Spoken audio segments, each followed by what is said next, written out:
सब कशामुळे चालू आहे?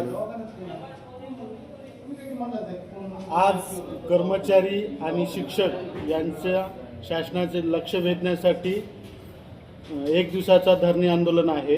मागील 10 वर्षापासून किंवा सरकार स्थापन झाल्यापासून युती सरकारच्या काळात कर्मचाऱ्यांच्या प्रलंबित मागण्यांचा 1%ही विचार केला गेला नाही आहे.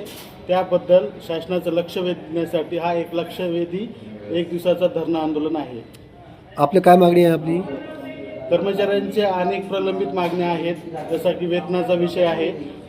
सुधारित आकृतीबंध मंजूर होऊन सुद्धा त्याबाबत अंमलबजावणीचा शासन निर्णय येत नाही आहे.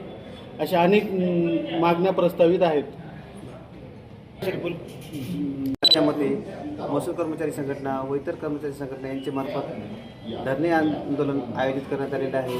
या धरणे आंदोलनाच्या माध्यमातून आमच्या विविध मागण्यासाठी किंवा इतर ज्या मागण्या प्रलंबित आहेत त्यावर लक्ष वेधण्यासाठी, शासनाचे लक्ष वेधण्यासाठी आम्ही हे धरणे आंदोलन आयोजित केलेले आहे. तरी शासनाने आमच्या मागण्यासंदर्भात सहानुभूतीपूर्वक विचार करून आमच्या न्याय मागण्या पूर्ण करावी अशी विनंती मी आपणाद्वारे शासनास करतो. हमारी मांगे पूरी करो. हमारी यूनियन महसूल कर्मचारी संघटनेचा महसूल कर्मचारी संघटनेचा